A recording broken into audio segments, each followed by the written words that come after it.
Bienvenue sur ma chaîne. Aujourd'hui, nous allons aborder un sujet qui pourrait bouleverser vos habitudes quotidiennes. Boire de l'eau, ce geste que nous répétons des dizaines de fois par jour, pourrait-il être nocif pour notre santé?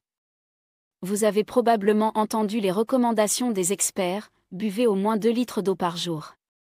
Mais si je vous disais que cette habitude, telle que vous la pratiquez, pourrait accélérer votre vieillissement?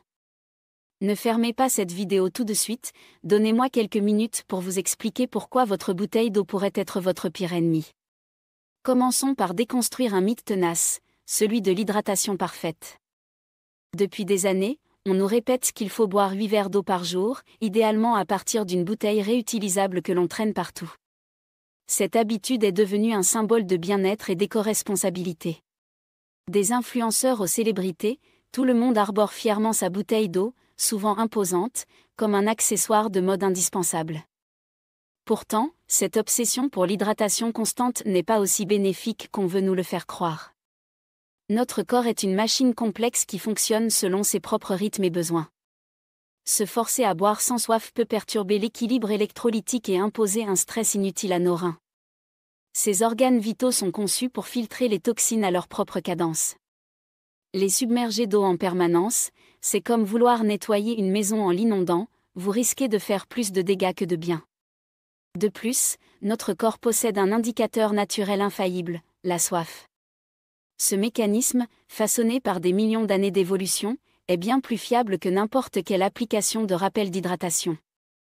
Ignorer ces signaux biologiques pour suivre aveuglément une règle générale, c'est méconnaître la sagesse innée de notre organisme. 1. Le plastique, un poison silencieux. Parlons maintenant du contenant.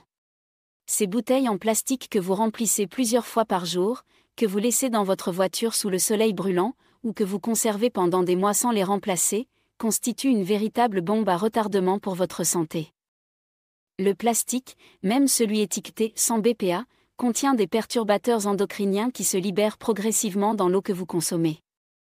Ces molécules insidieuses miment le comportement des hormones dans votre corps, provoquant des déséquilibres qui peuvent accélérer le vieillissement cellulaire.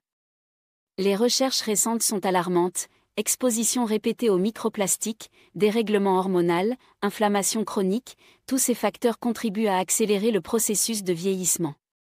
Imaginez que chaque gorgée d'eau que vous prenez dans votre bouteille en plastique bien aimée apporte avec elle des particules invisibles qui s'accumulent dans votre organisme. Ces microplastiques, impossibles à filtrer par notre système digestif, voyagent dans notre circulation sanguine et peuvent même franchir la barrière hémato-encéphalique pour atteindre notre cerveau. Une étude publiée l'année dernière a révélé la présence de microplastiques dans tous les organes humains analysés, y compris le placenta des femmes enceintes. Par ailleurs, la chaleur et les UV accélèrent la dégradation du plastique. Cette bouteille laissée dans votre voiture en plein été? Elle libère des toxines à un rythme accéléré. Cette bouteille que vous utilisez depuis des mois? Une colonie bactérienne florissante, malgré vos efforts pour la nettoyer régulièrement. 2. L'eau en bouteille, un marketing toxique. Passons maintenant à un autre aspect souvent négligé, la qualité même de l'eau que vous consommez. L'industrie de l'eau embouteillée a réussi un tour de force marketing en nous faisant croire que leurs produits étaient supérieurs à l'eau du robinet. Des images de sources cristallines, des montagnes immaculées sur les étiquettes, des termes comme purifié ou minéral naturel nous séduisent et justifient des prix parfois 100 fois supérieurs à l'eau du robinet. La réalité est bien moins idyllique.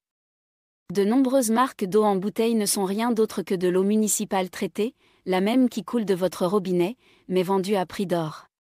Pire encore, les contrôles sur l'eau en bouteille sont souvent moins stricts que ceux imposés à l'eau du robinet dans de nombreux pays développés. L'eau en bouteille peut également contenir des niveaux élevés de certains minéraux qui, consommés en excès, peuvent créer des déséquilibres dans notre organisme. Sans oublier l'acidité de certaines eaux qui, à long terme, peut affecter l'équilibre du pH dans notre corps et contribuer à l'inflammation chronique, un facteur majeur de vieillissement prématuré. 3. L'impact environnemental. Vieillir sur une planète mourante. Au-delà de l'impact direct sur notre santé, notre dépendance aux bouteilles d'eau a des conséquences dévastatrices sur l'environnement. Et vivre sur une planète de plus en plus polluée et instable n'est certainement pas un facteur de longévité. Chaque année, des milliards de bouteilles en plastique finissent dans nos océans et nos décharges. Elles mettront des centaines d'années à se dégrader, libérant pendant ce processus des toxines dans les sols et les eaux. Ces toxines reviennent dans notre chaîne alimentaire via les poissons que nous consommons ou les cultures irriguées avec de l'eau contaminée. La production de bouteilles en plastique requiert également d'énormes quantités de pétrole, contribuant ainsi au changement climatique et à la pollution atmosphérique. Cette pollution de l'air est directement liée au vieillissement prématuré de la peau et à diverses maladies respiratoires et cardiovasculaires. En continuant à alimenter cette industrie, nous participons à un cycle vicieux qui détériore notre environnement, par extension, notre propre santé et longévité. 4. Les alternatives saines. Comment s'hydrater sans vieillir? Alors, comment faire pour rester hydraté sans accélérer notre vieillissement? La solution réside dans un retour à des pratiques plus naturelles et conscientes. Premièrement, écoutez votre corps. La soif est un mécanisme biologique sophistiqué qui vous indique précisément quand votre corps a besoin d'eau. Buvez quand vous avez soif, pas selon un horaire arbitraire dicté par une application ou une règle générale. Diversifiez vos sources d'hydratation. Les fruits et légumes frais contiennent une eau biologiquement active, riche en antioxydants qui combattent le vieillissement cellulaire.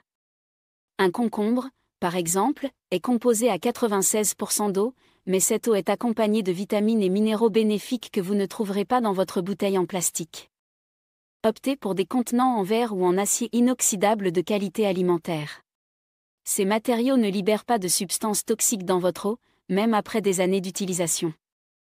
Certes, ils sont plus lourds et parfois plus coûteux à l'achat, mais considérez cet investissement comme une prime d'assurance santé. Si vous craignez la qualité de l'eau du robinet, investissez dans un système de filtration domestique plutôt que d'acheter des bouteilles en plastique. Les filtres modernes éliminent efficacement les contaminants tout en préservant les minéraux bénéfiques. Enfin, redécouvrez le plaisir des boissons traditionnelles. Nos ancêtres ne transportaient pas des bouteilles d'eau partout.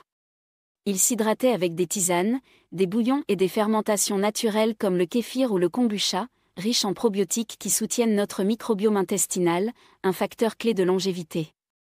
Conclusion, vers une hydratation consciente.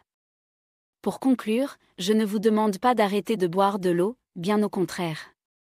L'hydratation reste essentielle à notre santé et notre longévité. Ce que je vous invite à reconsidérer, c'est votre relation avec cette ressource vitale. L'eau n'est pas un produit de consommation comme les autres. C'est la source même de la vie, et elle mérite d'être traitée avec respect et conscience.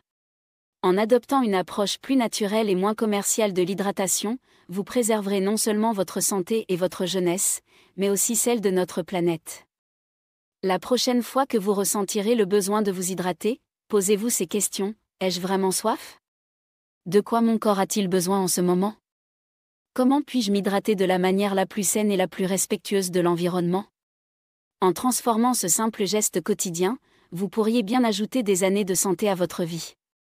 Car rappelez-vous, la véritable fontaine de jouvence ne se trouve pas dans une bouteille en plastique, mais dans une relation consciente et éclairée avec ce que nous consommons. Merci d'avoir regardé cette vidéo. Si elle vous a fait réfléchir, n'hésitez pas à la partager et à laisser vos commentaires ci-dessous. Comment allez-vous changer vos habitudes d'hydratation après ces révélations? J'ai hâte de lire vos réactions. À bientôt pour une nouvelle vidéo qui pourrait bien changer votre vie.